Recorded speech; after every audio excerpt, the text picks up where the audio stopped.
ಇಬ್ರು ಒಕ್ಕಲಿಗರು ಆಗೋದಿಲ್ಲಿ deputy CM ಅಂತ ಹೇಳಿದ್ರೆ ಕೊನೆಗೆ ಪರಮೇಶ್ವರ್ ಡೆಪ್ಟಿ ಸಿಎಂ ಮಾಡಿದ್ರು. ಆಯ್ತು, ನೀರಾವರಿ ಮಂತ್ರಿ ತಗೊಂಡು ಅಂದ್ಬಿಟ್ಟು ರಾಹುಲ್ ಗಾಂಧಿ ನನಗೆ ಹೇಳಿದ್ರು, ತಗೊಂಡು ನಾನು ಆದ್ರೆ ನಾನು ಪವರ್ ಮಿನಿಸ್ಟರ್ ಸಾಕೊಂಡ್ಕೊಂಡಿದ್ದೆ.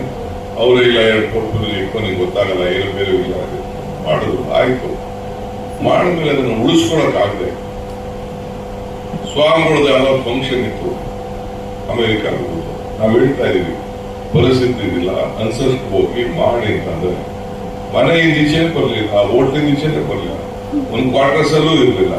ಕ್ವಾರ್ಟರ್ಸ್ ಇಂದ ದೇವೇಗೌಡರು ಅದನ್ನ ಕಾಲದಲ್ಲಿ ಹೇಳಿದ್ರು, ಇಲ್ಲ ಒಂದು ಕ್ವಾರ್ಟರ್ಸ್ ಅಲ್ಲಿ ಇರಪ್ಪ ಅಂತಂದ್ರೆ ಹೋಟ್ಲು 5 ಸ್ಟಾರ್ ಹೋಟ್ಲಿಂದಾನೆ ಬೀಗ ಹಾಕೊಂಡು ಕೂತ್ಕೊಂಡ್ರೆ ಹೆಂಗ್ ರಾಜಕಾರಣ ಮಾಡಕ್ಕಾಗ್ತದೆ? ಯಾರು ಉತ್ತರ ಹೇಳೋಣ?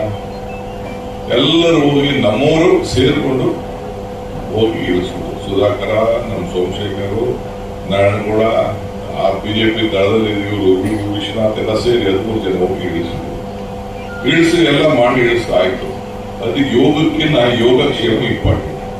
ಈಗ ಸುಮ್ಮನೆ ಇಟ್ಬಿಟ್ಟು ನಾನು ವಿಷಯ ಹಾಕ್ಬಿಟ್ಟು ಕೇಳಿ GT ದೇವೇಗೌಡ ಜೊತೆಲಿದ್ದ. ನಾನು ಬಾಂಬೆಗೆ ಹೋದಾಗ ಬಾಂಬೆ ಕಳಿಸೋದು ನನ್ನ ಕುಮಾರಸ್ವಾಮಿ ಫ್ಲೈಟ್ ಮಾಡಿ ಜೊತೆ ಕಳಿಸೋದು ನಾನು ನಮ್ಮ ಅರಸೀಕೆರೆ ಶಿವಲಿಂಗೇಗೌಡ, ನಮ್ಮ ಮಂಜು ಬಾಲಕೃಷ್ಣ, ನಾನು ಬಾಲಕೃಷ್ಣ, ಬಾಲಕೃಷ್ಣ, GT ದೇವೇಗೌಡ, ನಾನೇ ಹೋಗಿ ಅಲ್ಲಿ ಗಲಾಟೆ ಮಾಡಿ ಹೋರಾಟ ಮಾಡಿ ಕೊನೆಗೆ ಪೊಲೀಸ್ ಅವರು ನನ್ನ ತುಂಬಿಕೊಂಡು ಬಂದು ಟ್ರೈನ್ ಒಳಗಡೆ ಹಾಕ್ಬಿಟ್ಟು ನೀನು ಮೊದಲು ಇಲ್ಲಿಂದ ಹೋಗು, ಇಲ್ಲಿ ಬಾಂಬೆ ಸರಿ ಇಲ್ಲ ಅಂತ ಹಾಕ್ಬಿಟ್ಟು ಹಂಗೆಲ್ಲ ನಾವೆಲ್ಲ ಶಕ್ತಿ ಕೊಟ್ಟು ಮಾಡಿದ್ರೆ ನಾವು ಯಾರಿಗೋಸ್ಕರ ಮಾಡ್ದೋ ಒಂದ್ ಸಮಯ. ಈ ಮೊನ್ನೆ ಚನ್ನಬಸವೇಶ್ವರ ಹೇಳ್ತೇನೆ ನಾನು, ಇವರೆಲ್ಲ MLAಗಳು ನಮ್ಮ MP ಕ್ಯಾಂಡಿಡೇಟ್ 8 ಜನ ಕರ್ಕೊಂಡು ಚನ್ನಬಸವೇಶ್ವರ ನಮ್ಮ ಕೃಷ್ಣ ಬೇಲೆಗೌಡರು ಕರ್ಕೊಂಡು ಹೋಗಿ 7-8 ಜನರು ಹೋಗಿ ಭೇಟಿ ಮಾಡ್ತಾರೆ ಸ್ವಾಮಿಗಳು. ಹೋಗಿ ಅವ್ರ ಆಶೀರ್ವಾದ ಪಡೆದು ನಮ್ಮ ಸಮಾಜದಲ್ಲಿ ಎಲ್ಲರೂ ಅವರ ಮಠಕ್ಕೆ ಅವರು ಹೋಗ್ಬೇಕು, ಆಶೀರ್ವಾದ ಪಡಿಬೇಕು ಅಂತ ಕಳಿಸ್ತಾರೆ. ಆಯ್ತು, ಓದು ಆಶೀರ್ವಾದ ಪಡ್ಕೊಂಡು ಏನೋ ಇವ್ರು ಏನ್ ಬೇಕು ಕೇಳ್ಕೊಂಡು ಬಂದ್ರು, ಅದಾಯ್ತು. ಈಗ ನೆಕ್ಸ್ಟ್ ಏನ್ ಬಿಜೆಪಿಯಲ್ಲಿ ಯಾರು ಇವನ್ನ ತೆಗೆದ್ರು, ಯಾರು ಚೂರಿ ಹಾಕಿದ್ರು ಅವ್ರನ್ನೆಲ್ಲ ಕರ್ಕೊಂಡು ಬಿಜೆಪಿ ಇವ್ರ ಪಾರ್ಟಿಯವ್ರನ್ನ ಬೇಕಾದ್ರೆ ಕರ್ಕೊಂಡು, ಇಲ್ಲ ನಮ್ಮ ಒಕ್ಕಲಿಗರು ಯಾರಾದ್ರು ಕ್ಯಾಂಡಿಡೇಟ್ ಇದ್ರೆ ಕರ್ಕೊಂಡು ಸ್ವಾಮಿಗಳಿಗೆ ಹೋಗಿ ಒಪ್ಕೊಳ್ಳೋಣ. ಯಾರು ಇವನ್ನ ಇಳಿಸಿದ್ರು, ಅಶ್ವತ್ಥನಾರಾಯಣ ಇಳಿಸ್ತಾ, ಬೇರೆ ಇಳಿಸಿದ್ರು, ಯೋಗೇಶ ಇಳಿಸ್ತಾ, ಬೇರೆ ಯಡಿಯೂರಪ್ಪನವ್ರು ಇಳಿಸಿದ್ರು, ಅವ್ರ ಮಗ ಇಳಿಸ್ತಾ, ಎಲ್ಲ ಇಳಿಸೋದನ್ನು ತಗೊಂಡು ಏನು ಸ್ವಾಮಿಗಳು ಕರ್ಕೊಂಡು ಹೋಗಿ ನಮ್ಮ ಸ್ವಾಮಿಗಳು ರಾಜಕೀಯ ಸಭೆನೇ ಅದು, ರಾಜಕೀಯದ ಮಠನೇ ಅದು. ಏನಾಗಬೇಕು, ಜನ ಏನಂತ ಸಂದೇಶ ಕೊಡ್ತಾರೆ?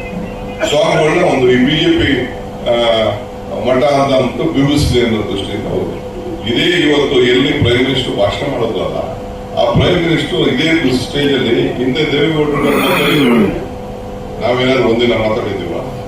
ಇವತ್ತು ನಾವು ಮಾತಾಡಿಲ್ಲ. ಇವತ್ತು ನಾನು ಮುಂದಕ್ಕೆ ಅವ್ರಿಗೆ ಯಾರಿಗೆ ಏನ್ ಕೊಡ್ಬೇಕು ಕೊಡ್ತಾ. ಹಂಗೆ ವೆಂಕಟೇಶನ್ನ ಹೇಳ್ದಂಗೆ ಆಯ್ತು, ಕೊಟ್ಟಾಯ್ತು. ನಾನೆಲ್ಲವೂ ಪ್ರಭುದು ಯಾವಾಗಲೂ ಒಂದ್ ಕಡೆ ಒಂದು ಮಾತಾಡ್ತಾ ಇರ್ತೀನಿ, ಕೊಟ್ಟ ಕುದುರೆಯನ್ನು ಹೇರಲು ದಾರಿಗಿದೆ, ಮತ್ತೊಂದು ಕುದುರೆಯನ್ನು ಹೇರಲು ಬಯಸುವ ವೀರನು ಅಲ್ಲ ಶೂರನಲ್ಲ. 2 ಸತಿ ಚೀಫ್ ಮಿನಿಸ್ಟರ್ ಅಧಿಕಾರ ಕೊಟ್ಟಾಯ್ತು, ಈ ದೇಶದ ಪ್ರಧಾನಮಂತ್ರಿ ಆಯ್ತು. ಆ ಪುಟ್ಟರಾಜಿಗೆ ಚಾಕ್ಲೇಟ್ ಕೊಟ್ಬಿಟ್ಟು ನೀನು ಕೊಡ್ತೀನಿ ಉಂಟು ತಿರ್ಗಾ ಚರ್ವಸು ಮಾಡ್ತಾರೆ. ಮತ್ತು ಮಗನ್ ಹೆಣ್ಣೋಡಕ್ ಹೋಗ್ಬಿಟ್ಟು ತಾನೇ ಮದುವೆ ಮಾಡ್ಕೊಂಡ ಆಯ್ತಪ್ಪ, ನೀ ಪಾರ್ಟಿ ಉಳಿಸ್ಕೋಬೇಕಾಗಿ ಯಾರು ಬೇಡ ಅಂತ ಬಿಜೆಪಿ ದಳದ ಯಾರ ಅಳಿನ ನೀನು ಬಿಜೆಪಿ ನಿಲ್ಸಿದ್ಮೇಲೆ ನಿನ್ ಪಾರ್ಟಿ ಎಲ್ಲಿರ್ತದೆ? ತಿರ್ಗಾ GT ದೇವೇಗೌಡ ಇಲ್ಲ ನಮ್ಮ ಪಾರ್ಟಿ ಹೆಂಗೆ ನಾವು ಸಪ್ರೇಟ್ ಉಳಿಸ್ಕೊಳ್ತೀವಿ ಬಿಟ್ಟು ನಾವೇನು ಅವ್ರ ಪಾರ್ಟಿ ಮಾಡ್ಬೇಕಾಗಿಲ್ಲ, ಬಿಜೆಪಿ ಅವ್ರನ್ನ ಮುಗಿಸ್ತಾರೆ, ನಾವೇನು ಮುಗಿಸ್ಬೇಕಾಗಿರ್ತದೆ.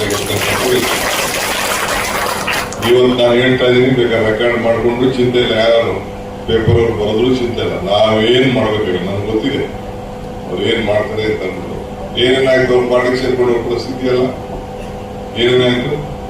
ಹಂಗೆ ನಾನು ಇವತ್ತು ಲಕ್ಷ್ಮಣ್ಗೆ ನಾನು ಹೇಳ್ತಾ ಇದ್ದು, ಲಕ್ಷ್ಮಣ್ ಇರ್ಬೋದು, ಮಂಡ್ಯ ಇರ್ಬೋದು, ಈ ಕಡೆ ಚಾಮರಾಜನಗರ ಇರ್ಬೋದು, ಹಾಸನ ಇರ್ಬೋದು, ನಾನು ಹೇಳ್ತೇನೆ ನೀವು ಯಾರು ಅಲ್ಲಿ ದೇವೇಗೌಡನ ಮೊಮ್ಮಗನ್ನ ಗೆಲ್ಸ್ಕೊಳ್ಳೋಕೆ ಸಾಧ್ಯನೇ ಇಲ್ಲ. ಹಾಸನ ಅಂತ ಪರಿಸ್ಥಿತಿ ಆಗ್ತದೆ, ಜನನೇ ರೋಚಿಗೆ ಬಿಟ್ಟಿದ್ದಾರೆ.